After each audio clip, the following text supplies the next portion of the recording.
മലാഖി അധ്യായം 1. കർത്താവ് മലാഖിയിലൂടെ ഇസ്രായേലിന് നൽകിയ അരുളപ്പാട്. കർത്താവ് അരുളിച്ചെയ്യുന്നു, ഞാൻ നിങ്ങളെ സ്നേഹിച്ചു.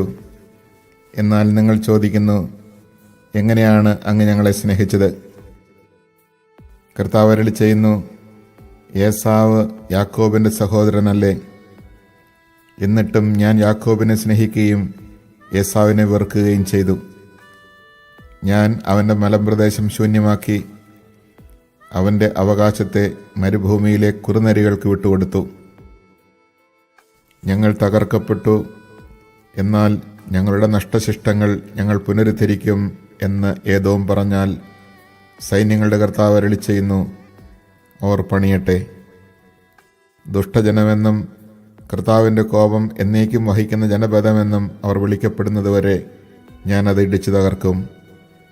സ്വന്തം കണ്ണുകൊണ്ട് തന്നെ ഇത് കണ്ടിട്ട് നിങ്ങൾ പറയും, ഇസ്രായേലിൻ്റെ അതിർത്തികൾക്കപ്പുറത്ത് കർത്താവ് അത്യുന്നതനാണ്.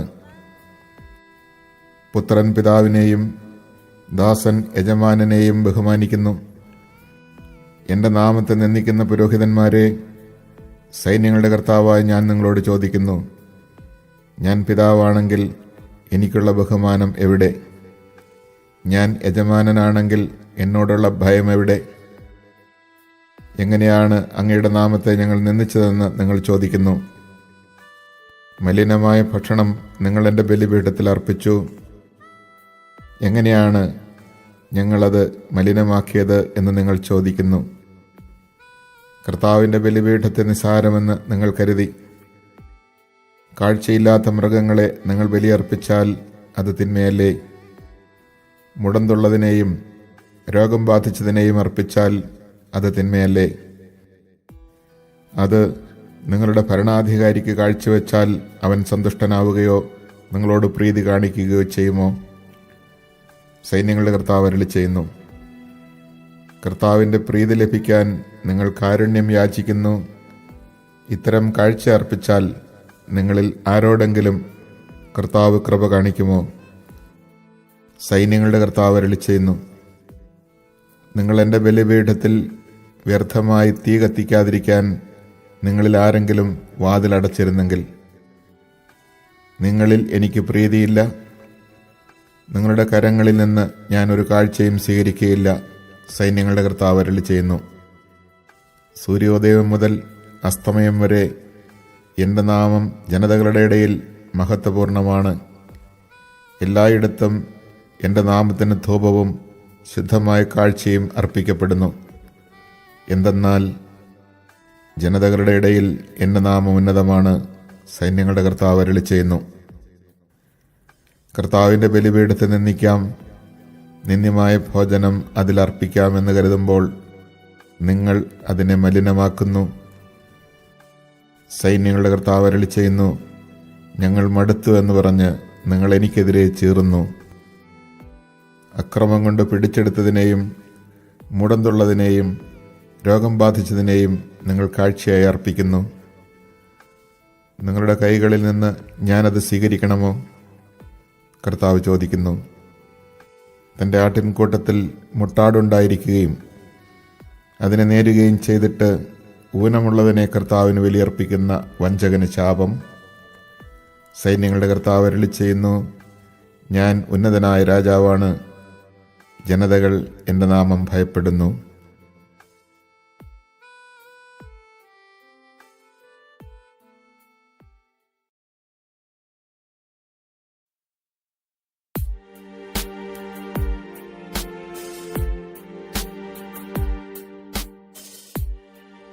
മലാഖി അധ്യായം 2.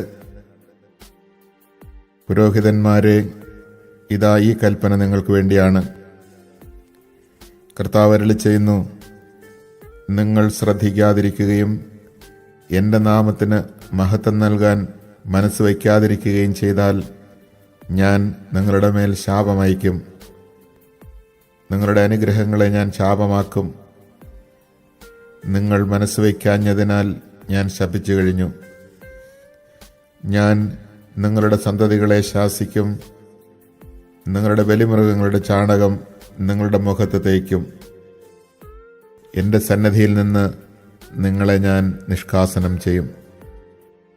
സൈന്യങ്ങളുടെ കർത്താവ് അരുളി ചെയ്യുന്നു, ലേവിയുമായുള്ള എൻ്റെ ഉടമ്പടി നിലനിൽക്കേണ്ടതിനാണ് ഈ കൽപ്പന ഞാൻ നിങ്ങൾക്ക് നൽകിയിരിക്കുന്നതെന്ന് അങ്ങനെ നിങ്ങൾ അറിയും. അവനോടുള്ള എൻ്റെ ഉടമ്പടി ജീവൻ്റെയും സമാധാനത്തിൻ്റെയും ഉടമ്പടിയായിരുന്നു. അവൻ ഭയപ്പെടേണ്ടതിന് ഞാൻ അവ അവന് നൽകി. അവൻ എന്നെ ഭയപ്പെടുകയും എൻ്റെ നാമത്തോടുള്ള ഭയഭക്തികളാൽ നിറയുകയും ചെയ്തു. അവൻ്റെ നാവിൽ യഥാർത്ഥ പ്രബോധനമുണ്ടായിരുന്നു. അവൻ്റെ അധരത്തിൽ ഒരു തെറ്റും കണ്ടില്ല. സമാധാനത്തിലും സത്യസന്ധതയിലും അവൻ എന്നോടുകൂടെ വ്യാപരിച്ചു. അനേകരെ അകൃത്യങ്ങളിൽ നിന്ന് അവൻ പിന്തിരിപ്പിച്ചു. പുരോഹിതൻ അധരത്തിൽ ജ്ഞാനം സൂക്ഷിക്കണം. ജനം പ്രബോധനം തേടി അവനെ സമീപിക്കണം. അവൻ സൈന്യങ്ങളുടെ കർത്താവിൻ്റെ ദൂതനാണ്. എന്നാൽ നിങ്ങൾ വഴിതെറ്റിപ്പോയിരിക്കുന്നു. നിങ്ങളുടെ ഉപദേശം അനേകരുടെ ഇടർച്ചയ്ക്ക് കാരണമായി. നിങ്ങൾ ലേവിയുടെ ഉടമ്പടി ലംഘിച്ചിരിക്കുന്നു.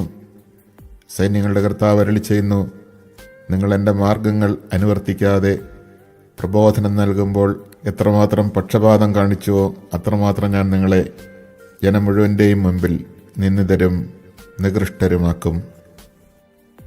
നമുക്കെല്ലാവർക്കും ഒരേ പിതാവല്ലേ ഉള്ളത്? ഒരേ ദൈവം തന്നെയല്ലേ നമ്മെ സൃഷ്ടിച്ചത്? എങ്കിൽ നമ്മുടെ പിതാക്കന്മാരുടെ ഉടമ്പടിയുടെ പവിത്രത നശിപ്പിച്ചുകൊണ്ട് നാം എന്തിന് പരസ്പരം അവിശ്വസ്തത കാണിക്കുന്നു? യൂദ വിശ്വാസവഞ്ചന കാണിച്ചിരിക്കുന്നു. ജെറുസലമിലും ഇസ്രായേലിലും മ്ലേച്ഛപ്രവൃത്തികൾ നടന്നിരിക്കുന്നു.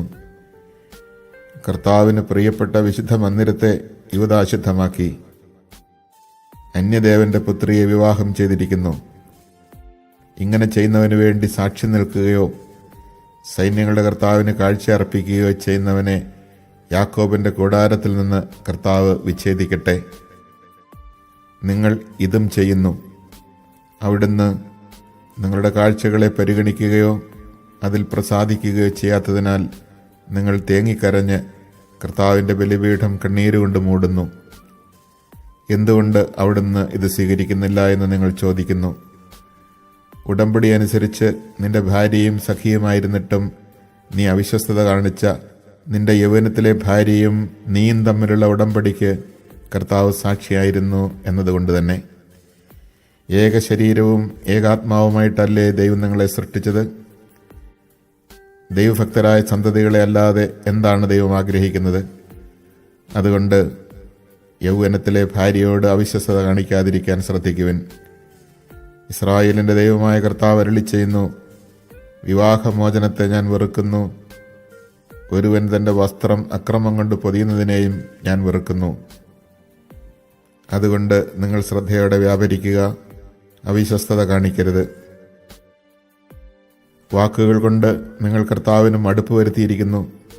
നിങ്ങൾ ചോദിക്കുന്നു, എങ്ങനെയാണ് ഞങ്ങൾ അവിടുത്തെ അസഹ്യപ്പെടുത്തിയത്?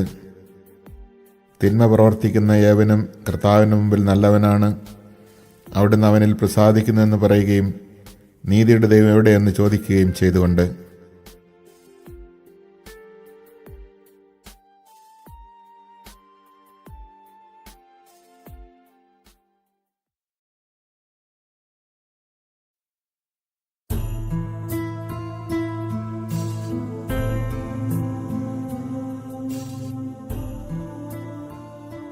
മലാക്കി അധ്യായം 3. ഇതാ, എനിക്ക് മുൻപേ വഴിയൊരുക്കാൻ ഞാൻ എൻ്റെ ദൂതനെ അയക്കുന്നു. നിങ്ങൾ തേടുന്ന കർത്താവ് ഉടൻ തന്നെ തൻ്റെ ആലയത്തിലേക്ക് വരും. നിനക്ക് പ്രിയങ്കരനായ ഉടമ്പടിയുടെ ദൂതൻ ഇതാ വരുന്നു, സൈന്യങ്ങളുടെ കർത്താവ് അരുളി ചെയ്യുന്നു. എന്നാൽ അവിടുത്തെ വരവിൻ്റെ ദിനത്തെ അതിജീവിക്കാൻ ആർക്ക് കഴിയും? അവിടുന്ന് പ്രത്യക്ഷനാകുമ്പോൾ അവിടുത്തെ മുൻപിൽ നിൽക്കാൻ ആർക്ക് കഴിയും? ഉലയിലെ അഗ്നി പോലെയും അലക്കുകാരൻ്റെ കാരം പോലെയുമാണ് അവിടുന്ന്. വെള്ളി ഉലയിൽ ശുദ്ധീകരിക്കുന്നവനെ പോലെ അവിടുന്ന് ഉപവിഷ്ടനാകും. ലേവിപുത്രന്മാർ യുക്തമായ ബലികൾ കർത്താവിന് അർപ്പിക്കുന്നതിന് വേണ്ടി അവിടുന്ന് അവരെ സ്വർണവും വെള്ളിയും എന്ന പോലെ ശുദ്ധീകരിക്കും. അപ്പോൾ യൂദായുടെയും ജെറുസലമിൻ്റെയും ബലി പഴയകാലത്തെന്ന പോലെ കർത്താവിന് പ്രീതികരമാകും. നിങ്ങളെ വിധിക്കാൻ ഞാൻ അടുത്തു വരും. ആഭിചാരകർക്കും വ്യഭിചാരികൾക്കും കള്ളസത്യം ചെയ്യുന്നവർക്കും വേലക്കാരനെ കൂലിയിൽ വഞ്ചിക്കുന്നവർക്കും വിധവകളെയും അനാഥരെയും പീഡിപ്പിക്കുന്നവർക്കും പരദേശികളെ ഞെരുക്കുന്നവർക്കും എന്നെ ഭയപ്പെടാത്തവർക്കുമെതിരെ സാക്ഷ്യം നൽകാൻ ഞാൻ വേഗം വരും. സൈന്യങ്ങളുടെ കർത്താവ് അരുളിച്ചെയ്യുന്നു. കർത്താവായ എനിക്ക് മാറ്റമില്ല. അതുകൊണ്ട് യാക്കോബിൻ്റെ സന്തതികളെ, നിങ്ങൾ പൂർണ്ണമായി സംഹരിക്കപ്പെട്ടില്ല. നിങ്ങളുടെ പിതാക്കന്മാരുടെ കാലം മുതൽ എൻ്റെ കൽപ്പനകളിൽ നിന്ന് നിങ്ങൾ വ്യതിചലിച്ചു, അവ അനുഷ്ഠിച്ചില്ല. നിങ്ങൾ എൻ്റെ അടുക്കലേക്ക് മടങ്ങി വരുവിൻ, അപ്പോൾ ഞാൻ നിങ്ങളുടെ അടുത്തേക്ക് വരാം. സൈന്യങ്ങളുടെ കർത്താവ് അരുളിച്ചെയ്യുന്നു. എന്നാൽ നിങ്ങൾ ചോദിക്കുന്നു, എങ്ങനെയാണ് ഞങ്ങൾ മടങ്ങി വരേണ്ടത്? മനുഷ്യൻ ദൈവത്തെ കൊള്ളയടിക്കുമോ? എന്നാൽ നിങ്ങൾ എന്നെ കൊള്ള ചെയ്യുന്നു. എങ്ങനെയാണ് ഞങ്ങൾ അങ്ങയെ കൊള്ള ചെയ്യുന്നതെന്ന് നിങ്ങൾ ചോദിക്കുന്നു.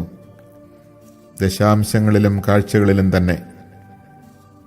നിങ്ങൾ ജനം മുഴുവനും എന്നെ കൊള്ള ചെയ്യുന്നത് കൊണ്ട് നിങ്ങൾ അഭിശപ്തരാണ്. ദശാംശം മുഴുവൻ കലവറയിലേക്ക് കൊണ്ടുവരുവിൻ. എൻ്റെ ആലയത്തിൽ ഭക്ഷണം ഉണ്ടാകട്ടെ. ഞാൻ നിങ്ങൾക്കായി സ്വർഗകവാടങ്ങൾ തുറന്ന് അനുഗ്രഹം വർഷിക്കുകയില്ലേ എന്ന് നിങ്ങൾ പരീക്ഷിക്കുവിൻ. സൈന്യങ്ങളുടെ കർത്താവ് അരുളിച്ചെയ്യുന്നു. ഞാൻ നിങ്ങൾക്ക് വേണ്ടി വെട്ടുക്കിളികളെ ശാസിക്കും. അവ നിങ്ങളുടെ ഭൂമിയിലെ ഫലങ്ങൾ നശിപ്പിക്കുകയില്ല. നിങ്ങളുടെ വയലുകളിലെ മുന്തിരിച്ചെടികൾ ഫലശൂന്യമാവുകയില്ല. സൈന്യങ്ങളുടെ കർത്താവ് അരുളിച്ചെയ്യുന്നു. അനുഗ്രഹീതർ എന്ന് ജനതകൾ നിങ്ങളെ വിളിക്കും. നിങ്ങളുടെ ദേശം ആനന്ദത്തിൻ്റെ ദേശമാകും. സൈന്യങ്ങളുടെ കർത്താവ് അരുളിച്ചെയ്യുന്നു. കർത്താവ് അരുളിച്ചെയ്യുന്നു. എനിക്കെതിരെയുള്ള നിങ്ങളുടെ വാക്കുകൾ കഠിനമായിരിക്കുന്നു. എന്നിട്ടും ഞങ്ങൾ അങ്ങേക്കെതിരായി എങ്ങനെ സംസാരിച്ചുവെന്ന് നിങ്ങൾ ചോദിക്കുന്നു. നിങ്ങൾ പറഞ്ഞു, ദൈവത്തെ സേവിക്കുന്നത് വ്യർത്ഥമാണ്. അവിടുത്തെ കൽപ്പനകൾ അനുസരിക്കുന്നത് കൊണ്ടും സൈന്യങ്ങളുടെ കർത്താവിൻ്റെ മുൻപിൽ വിലാപം ആചരിക്കുന്നവരെ പോലെ നടക്കുന്നത് കൊണ്ടും എന്തു പ്രയോജനം? ഇനിമേൽ അഹങ്കാരികളാണ് ഭാഗ്യവാന്മാർ എന്ന് ഞങ്ങൾ കരുതും. ദുഷ്കർമ്മികൾ അഭിവൃദ്ധിപ്പെടുക മാത്രമല്ല, ദൈവത്തെ പരീക്ഷിക്കുമ്പോൾ അവർ രക്ഷപ്പെടുകയും ചെയ്യുന്നു. അന്ന് കർത്താവിനെ ഭയപ്പെട്ടിരുന്നവർ പരസ്പരം സംസാരിച്ചു. അവർ പറഞ്ഞത് കർത്താവ് ശ്രദ്ധിച്ചു കേട്ടു. കർത്താവിനെ ഭയപ്പെടുകയും അവിടുത്തെ നാമം ധ്യാനിക്കുകയും ചെയ്യുന്നവരെ ഓർമ്മിക്കേണ്ടതിന് ഒരു ഗ്രന്ഥം അവിടുത്തെ മുമ്പിൽ എഴുതപ്പെട്ടു. സൈന്യങ്ങളുടെ കർത്താവ് അരുളിച്ചെയ്യുന്നു. അവർ എൻ്റേതായിരിക്കും. ഞാൻ പ്രവർത്തിക്കുന്ന ദിവസം അവർ എൻ്റെ പ്രത്യേക അവകാശമായിരിക്കും. പിതാവ് തന്നെ സേവിക്കുന്ന പുത്രനെ എന്ന പോലെ ഞാൻ അവരെ രക്ഷിക്കും. അപ്പോൾ നീതിമാനും ദുഷ്ടനും തമ്മിലും ദൈവത്തെ സേവിക്കുന്നവനും സേവിക്കാത്തവനും തമ്മിലുമുള്ള വ്യത്യാസം നിങ്ങൾ ഒരിക്കൽ കൂടി തിരിച്ചറിയും.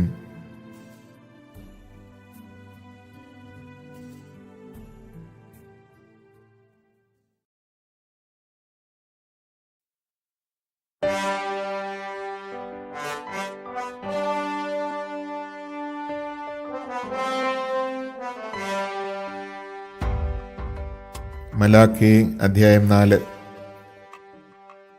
സൈന്യങ്ങളുടെ കർത്താവ് അരുളിച്ചെയ്യുന്നു. ചൂള പോലെ കത്തുന്ന ദിനം ഇതാ വരുന്നു. അന്ന് അഹങ്കാരികളും ദുഷ്ടന്മാരും വൈക്കോൽ പോലെയാകും. ആ ദിനം അവരെ വേരും ശാഖയും അവശേഷിക്കാത്ത വിധം ദഹിപ്പിച്ചു കളയും.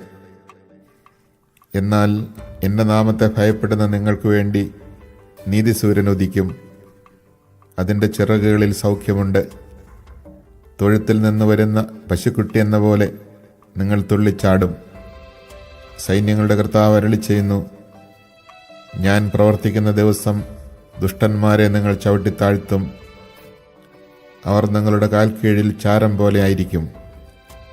എൻ്റെ ദാസനായ മോശയുടെ നിയമങ്ങൾ എല്ലാ ഇസ്രായേൽക്കാർക്കും വേണ്ടി ഹോറബിൽ വെച്ച് ഞാൻ അവന് നൽകിയ കൽപ്പനകളും ചട്ടങ്ങളും അനുസ്മരിക്കുവിൻ. കർത്താവിൻ്റെ മഹത്വം ഭീതിജനകവുമായ ദിവസം വരുന്നതിന് മുൻപ് പ്രവാചകനായ ഏലിയായെ ഞാൻ നിങ്ങളുടെ അടുത്തേക്ക് അയക്കും. ഞാൻ വന്ന് ദേശത്തെ ശാപം കൊണ്ട് നശിപ്പിക്കാതിരിക്കേണ്ടതിന് അവൻ പിതാക്കന്മാരുടെ ഹൃദയം മക്കളിലേക്കും മക്കളുടെ ഹൃദയം പിതാക്കന്മാരിലേക്കും തിരിക്കും.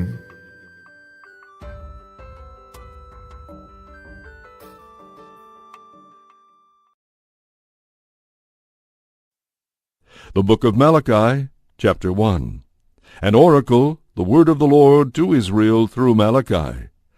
I have loved you, says the Lord, but you say, How have you loved us? Was not Esau Jacob's brother, says the Lord? Yet I loved Jacob, but hated Esau. I made his mountains a waste, his heritage a desert for jackals. If Edom says, We have been crushed, but we will rebuild the ruins, thus says the Lord of hosts, They indeed may build, but I will tear down, and they shall be called the land of guilt, the people with whom the Lord is angry forever. Your own eyes shall see it, and you will say, Great is the Lord, even beyond the land of Israel. A son honors his father, and a servant fears his master. If then I am a father, where is the honor due to me? And if I am a master, where is the reverence due to me? So says the Lord of hosts to you, O priests, who despise his name. But you ask, How have we despised your name? By offering polluted food on my altar. Then you ask, How have we polluted it? By saying the table of the Lord may be slighted. When you offer a blind animal for sacrifice, is this not evil? When you offer the lame or the sick, is it not evil? Present it to your governor, see if he will accept it, or welcome you, says the Lord of hosts.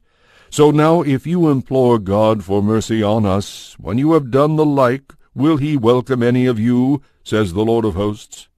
Oh, that one among you would shut the temple gates to keep you from kindling fire on my altar in vain. I have no pleasure in you, says the Lord of hosts, neither will I accept any sacrifice from your hands. For from the rising of the sun even to its setting, my name is great among the nations.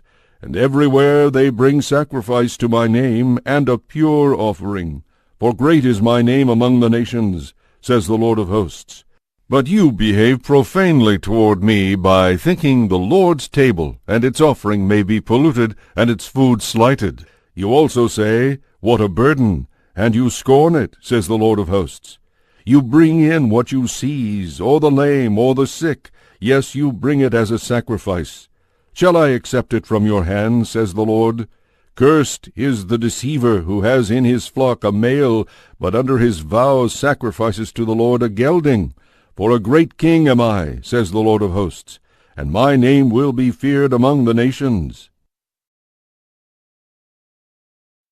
Chapter 2. And now, O priests, this commandment is for you, if you do not listen, and if you do not lay it to heart, to give glory to my name, says the Lord of hosts. I will send a curse upon you, and of your blessing I will make a curse.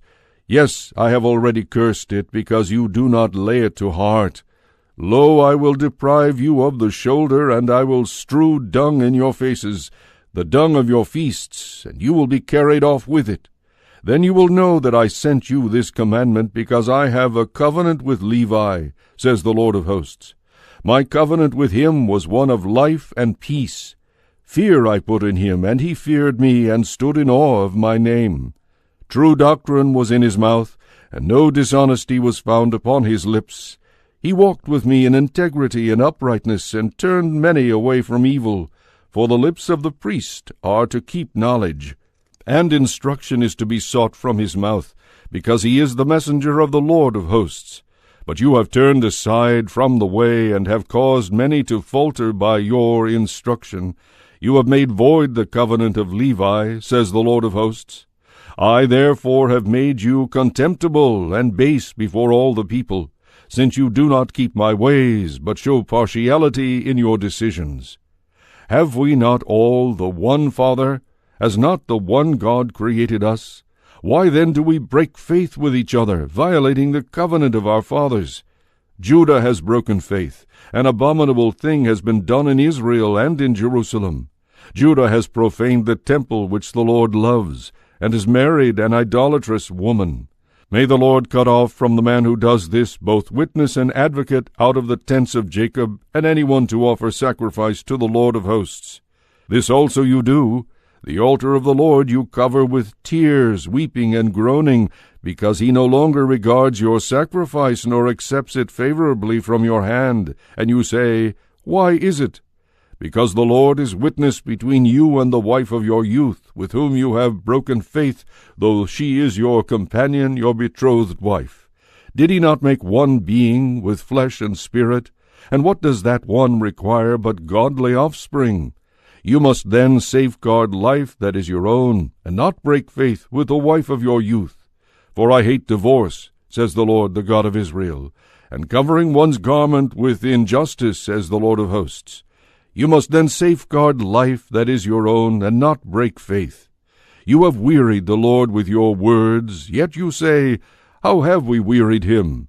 By your saying, Every evildoer is good in the sight of the Lord, and he is pleased with him, or else, where is the just God?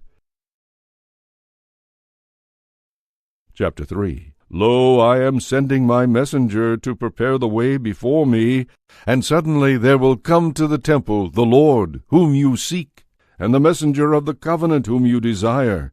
Yes, he is coming, says the Lord of hosts. But who will endure the day of his coming? And who can stand when he appears? For he is like the refiner's fire, or like the fuller's lye. He will sit refining and purifying silver, and he will purify the sons of Levi, refining them like gold or like silver, that they may offer due sacrifice to the Lord. Then the sacrifice of Judah and Jerusalem will please the Lord, as in the days of old, as in years gone by. I will draw near to you for judgment, and I will be swift to bear witness against the sorcerers, adulterers, and perjurers, those who defraud the hired man of his wages, against those who defraud widows and orphans, those who turn aside the stranger, and those who do not fear me, says the Lord of hosts. Surely I, the Lord, do not change, nor do you cease to be sons of Jacob. Since the days of your fathers you have turned aside from my statutes, and have not kept them. Return to me, and I will return to you, says the Lord of hosts. Yet you say, How must we return? Dare a man rob God? Yet you are robbing me. And you say, How do we rob you? In tithes and in offerings. You are indeed accursed, for you, the whole nation, rob me. Bring the whole tithe into the storehouse, that there may be food in my house, and try me in this, says the Lord of hosts.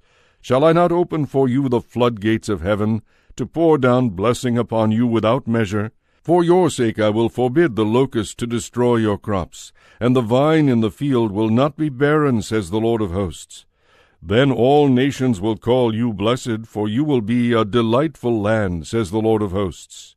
You have defied me in word, says the Lord, yet you ask, What have we spoken against you? You have said, It is vain to serve God, and what do we profit by keeping his command, and going about in penitential dress in awe of the Lord of hosts? Rather must we call the proud blessed, for indeed evildoers prosper, and even tempt God with impunity.